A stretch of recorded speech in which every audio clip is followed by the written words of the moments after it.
Hey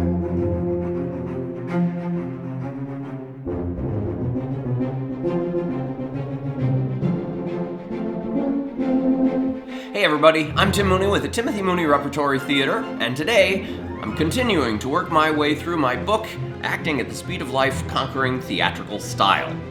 At this point, we've worked our way through the introduction, the preface, chapters 1, 2, and 2 parts of chapter 3. You can find all of those chapters somewhere on this website, and if you're watching this at breakneckshakespeare.com, you'll also find all kinds of goodies, including full performances of at least 7 of my one-man plays, including Shakespeare's History's 10 epic plays at a breakneck pace for free. Today, we're going to have some fun with an extremely important exercise from Chapter 3, Asides and Soliloquies. So, here we go.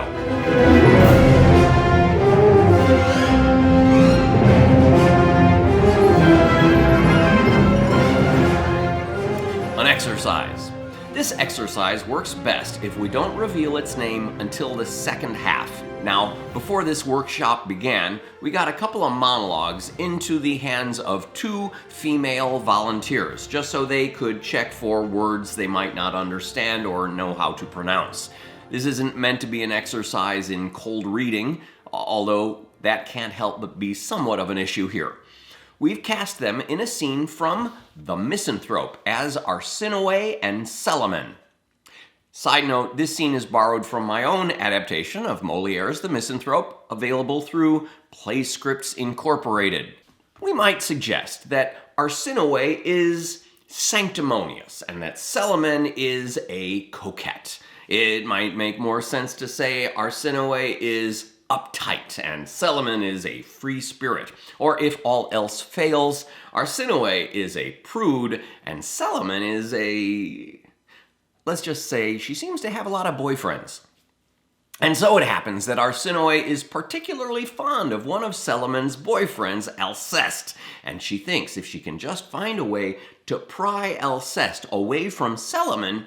Anyway, she has come to Celimine's home under the pretense of being her dearest friend. Yeah, maybe not so much. Now, as I normally present this in my workshop setting, we start out with just the first few lines from each character just to test the waters. I ask them to play the scene as best as they can for whatever that might mean to them now. For today, I'll be playing both parts as well as myself and the workshop participants. But please, imagine that you are in the audience of that live performance, and here we go. Arsinoe. Madame, the best friend's one who gives support in matters of the weightiest import, and we both know there's no subordination to matters which might touch our reputation. As such, I've hurried here upon a mission to tell of talk which threatens your position. I had a talk last night with just a few upstanding folk when topic turned to you. Celimine. Oh, madam, I could not miss your intent, and I instinctively knew what you meant. This information gives such inspiration, I am reminded of your reputation, and think that I might repay you your due by telling of what people say of you. Okay, we're going to cut it there. As our host, I congratulate the women on a terrific reading. We could understand the words, the character's intentions, some of the subtext and innuendo. It was a nice, serviceable, believable recitation and interaction. Notice how you, the audience, responded. A couple of chuckles, no huge guffaws. It was a drawing room comedy or a comedy of manners. Exercise Part 2. We're going to repeat that scene, and this time we'll perform both monologues all the way through to the end. So, remember how previously in our last video, I told you that every historical theatrical convention has a corresponding action in modern life. The name of this exercise is The Jerry Springer Show. Now, for those of you who may not have seen the Jerry Springer show, it's important to know that the person who wins the argument on this particular show is not necessarily the one with the most thought-through, logical, intellectual, philosophical, balanced, nuanced position. It is not about building to a conclusion through a succession of logical points. It is me winning the emotions of the audience over to my side and you trying to win them back. If I can win people over to my side, I become a much more powerful character. If I can insinuate things about you that will make the people out there call out, chant, catcall, shout, and drown you out, then I win. Now, the audience of this scene are playing the audience at the Jerry Springer show, cheering, catcalling, booing, shouting. You can take sides with one character or another, however the mood takes you, or side with both in turn. Maybe you side with one character for a while, but then flip as the other one wins you over every bit as strongly. You may not even realize that your opinion has reversed in the process. At the end of the exercise, we'll have the audience vote by way of applause. I'll ask, who do you think won this argument? And then I'll put my hand over one head and then the other, and we'll come up with our winner. And just to give a heads up to our performers, the winner of this argument is generally the one who is better able to get her face up and off of the piece of paper and punctuate her lines with a rising inflection, while giving the audience clear encouragement to respond. All right, are you ready? Yeah! Okay, how do we warm things up on the Jerry Springer show? Jerry, Jerry, Jerry, Jerry. Okay, take it away. Take it away.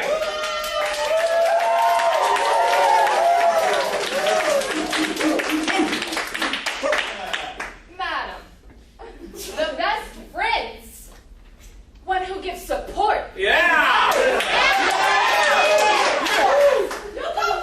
And we both know there's no subordination to matters which touch our reputation. And as such, I've hurried here upon a mission to talk about that which threatens your position.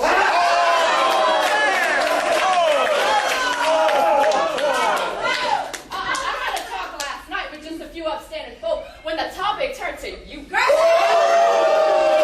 And though, I instantly defended, I fear your actions were not well commended. The looseness of your ways and the parade of men who visit you were not well portrayed.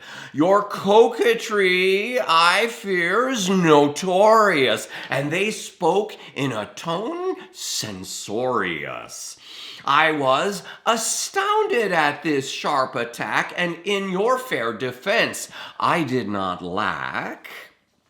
I spoke of your good spirit, and I mentioned you only have the finest of intentions.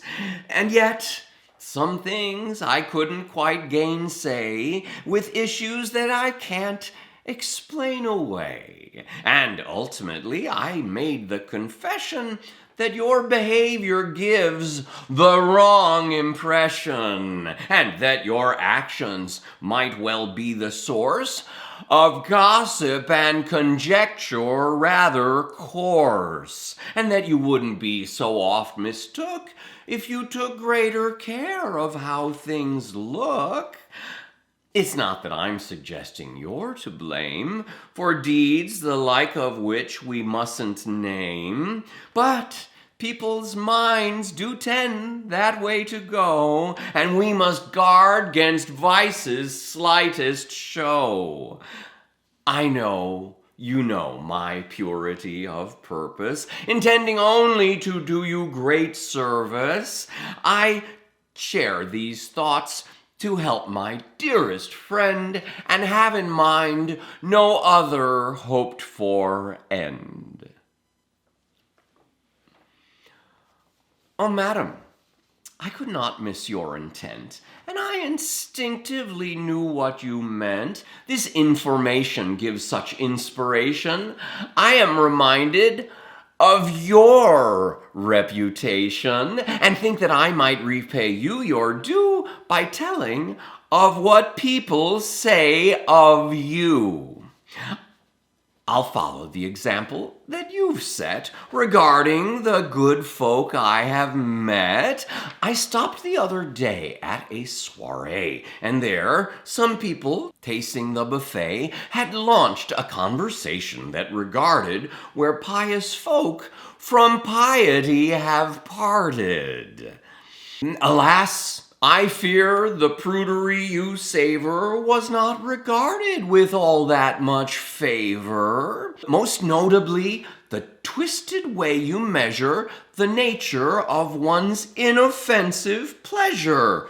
Why does, they asked, she keep this pious show when everything she does belies it so? She says her prayers as much as would a nun, yet cheats her maids of wages they have won.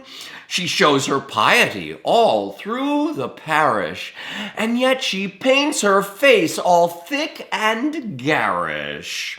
On naked statues she would place her ban, and yet she wouldn't mind a naked man. Of course, I told them they were being vicious, and that your nature wasn't that malicious. But still, I couldn't shake their new conviction, and they suggested I make interdiction to tell you to leave off their moral health and rather worry more about yourself. I know you know my purity of purpose, intending only to do you great service. I share these thoughts to help my dearest friend, and have in mind no other hoped for end. Debrief. So let's talk about the difference between the two types of performance. Pretty vivid, weren't they? First of all, who won this argument? Let's vote by applause. Is it Arsinoe? Or is it Celimine? Why did you choose that one? Did she have the more persuasive argument? Was she more logical, more thought through? Do we prefer her philosophy? Do we see ourselves as uptight or free-flowing variously and choose based on our own preference? But specifically, particularly, what did she do? She looked at us. She looked up from the piece of paper. She paused to let us shout out. She waited for us to finish before starting the next line. She made her voice go up at the end of the lines. She walked downstage and interacted. Yes, that's all excellent. We respond more powerfully to the one who knows how to work us for a reaction. How much are we, the audience, willing to shift our sympathies or our priorities simply based on the charisma or the timing or the presence of the actor? How much of theatrical power is tied up in the actor's ability to work the crowd? Now, having run this experiment several hundred times, I must acknowledge that roughly 4 out of every 5 times, Celimine wins the argument. Moliere clearly gives her the better lines, and he makes her that much more clever by having her take Arsinoe's argument and turn it on its head, spontaneously. Celimine is clearly the sentimental favorite, with whom the modern audience, and probably Moliere, agrees more readily, given her liberated attitude, and yet she does not always win. The audience may be brought to side with Arsinoe if the actress has the stronger ability to work the house. keeping in mind that nowhere in this script does it contain the word aside, how much of this material works when played directly to the audience. After hearing our initial teaser, what was the difference the second time around? I felt like I was part of the scene, whereas the first time through, how did you feel? I didn't feel anything, I was just watching. Why was the feeling stronger the second time? I knew who I was. I had a relationship to them. That's right, this time around, we actually cast you in this play. I told you that you were the audience at the Jerry Springer show. But even if you hadn't told us, you still would have felt the urge to respond. Well, yeah, the way they were talking at us, the way they paused for us to respond, I think it would have been hard to not start shouting things. That's a great point. Even when you, the audience, have not been informed up front about the role you are playing in this scene, you will instinctively feel the part based on the way you are treated. With enough clues and enough permission, you will go from a state of passive judgment to involved participation. Audiences love the opportunity to go that extra mile with us. They just need clear instructions or signals about what direction to set out in. The experience goes from being abstract and hypothetical to being live and tangible. The audience engagement is geometrically increased. Geometrically is actually an important word here because the communication has gone from being a line from character A to character B to a triangle, as character A's attack of character B passes through the audience on its way across the stage. But also, geometrically, because the audience's engagement in the scene has not just doubled, it has increased by a factor of several multiples. The audience is generally about 5 times more engaged. Note also the impact in the opposite direction. What happened to the actors as they realized that they had to surmount an opposition that included not only their acting partner, but an entire audience? What happened when they felt that audience rushing to their side in support? Was their energy reinvigorated? What's the difference in the feeling of a one-on-one argument versus an argument that is now 100-on-1 as the audience chooses the one they believe? We feel invigorated with acting power, and the audience will moan and laugh and sneer in ways that they would never have imagined when they set out to attend a classical play. That's because their presence has been acknowledged. Their voice is requested. They are an intrinsic part of this world. Even though they may have been born more than 300 years after all of these characters were dead, they get themselves in a new way, with their own stake in who wins. How often, in reality, do we have audiences to discussions and debates? How natural is it to play a series of points off of an audience, or to talk to someone through an audience? Of the 2 versions of this scene that you saw, we'll call them version 1 and version 2. 1, where we just did the brief test clips from the scene, and 2, where we made it all the way through. Which of these seemed more real, more believable to you? Just raise either 1 or 2 fingers. Just about everybody has 2 fingers raised. That's a very important thing to realize. This should be blowing your mind right now. The second time around, I introduced an extremely stylized concept, which included the audience as part of the world of the play. And yet it was the second one that felt more real to you.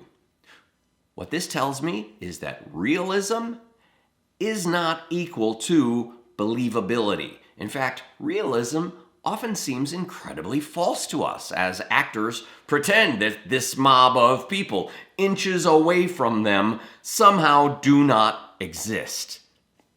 The parameters of reality broadened to encompass a world that acknowledges other people who are present. Once again, everything that we think of as being theatrical style drawn from a period that is distant and seemingly unrelated to us has its parallel in the modern world, be it the telephone aside or the Jerry Springer Show.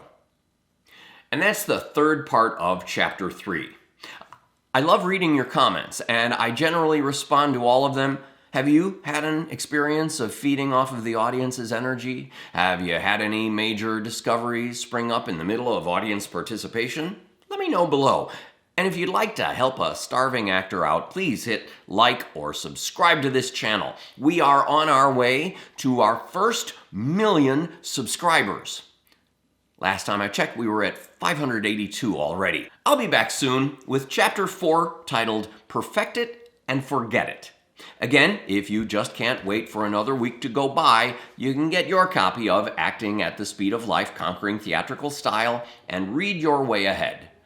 Once again, I'm Tim Mooney with the Timothy Mooney Repertory Theater, and I'm almost constantly on the road with my one-man plays such as Breakneck Hamlet or Breakneck Comedy of Errors, or my newest one, Breakneck Romeo and Juliet, all of which are now available on breakneckshakespeare.com. Drop me a note if you'd like an event at your school or organization. Thanks for joining me. See you on the stage.